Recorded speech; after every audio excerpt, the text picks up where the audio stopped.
So the next topic here, I guess devices aren't the only thing with vulnerabilities associated with them. And so John, what can you good tell us? segue. So we talked about appliances and these Internet of Things devices being vulnerable to security vulnerabilities. Researcher from Coz Inc., I'm not sure how you pronounce that organization, presented a presentation at the SciScan 360 conference in China just recently, I think actually a few weeks ago, on some research he's done of antivirus vendors.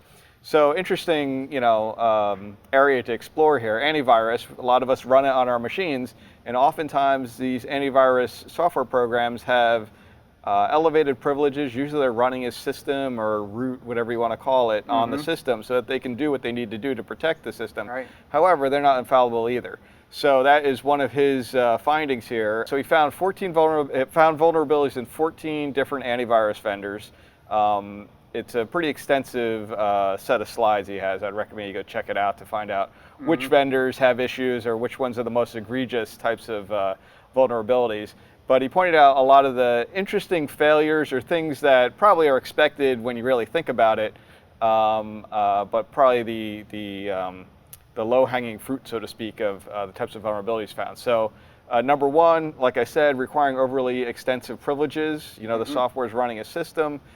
Coding bugs, so we found just in general poor coding where you'd get either buffer or integer type overflows that could be leveraged to execute some kind of do remote code execution or arbitrary execution of code.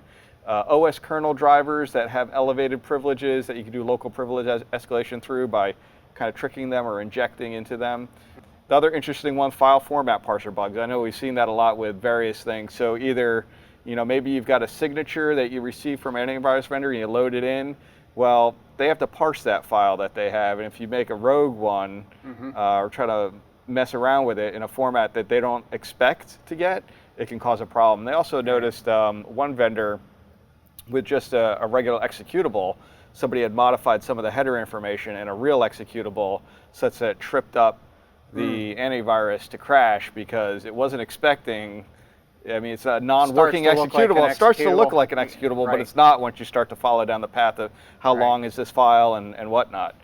The other interesting things, not signing the product updates. So a lot of vendors just grab the product updates over HTTP, not even encrypted, plus they don't even sign any of the code updates so that it's coming from an authentic source, which certain actors have leveraged both of those in tandem to kind of do a man in the middle and inject their own information back to the end client Take antivirus out all the software. signatures for their own malware, right? Right, yeah.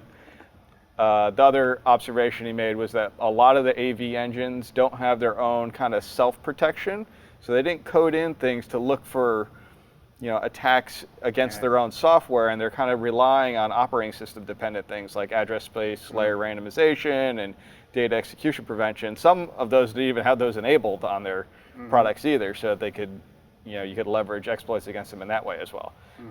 So interesting report. I guess one of those things to think about when you are installing. I'm not saying don't run antivirus, but just like any other software package out there, everything has vulnerabilities. Humans are behind it writing the code. Nobody's infallible.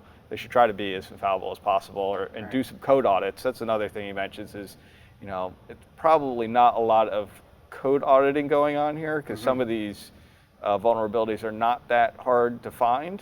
There are a few things here. One, this whole thing sort of really just exemplifies this whole notion that adding software fundamentally, ideally or theoretically at the very least, cannot improve security. That is, as you add more software, it introduces a potential for more mistakes. And what it's really suggesting here is there perhaps are more mistakes going on than we perhaps anticipated.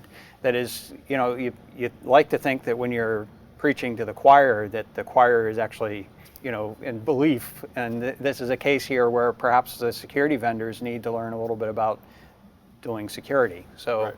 I guess this is fundamentally a situation that is going to exist in other organizations as well. They really need to get some emphasis around the security topic. Now, I guess in their defense, I can appreciate the point where they're trying to keep the product to be viable.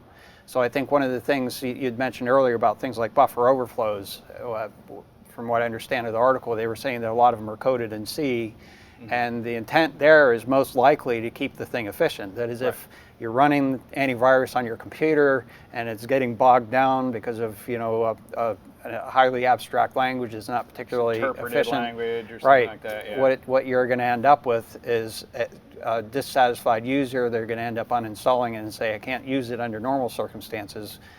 I'll run the risk of getting infected. So that's one aspect of this, that they're under pressure to be able to deal with situations like that.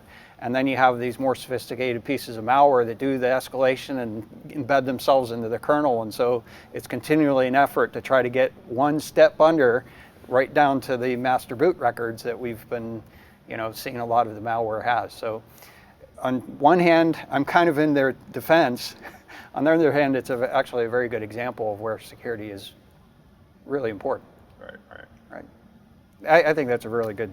Yeah, it's a really good presentation too. I'd recommend people go check it out because he's got a lot of interesting slides. Describes how the different types of exploits against the different antivirus engines and how you would go about it. So it's interesting. Very good stuff.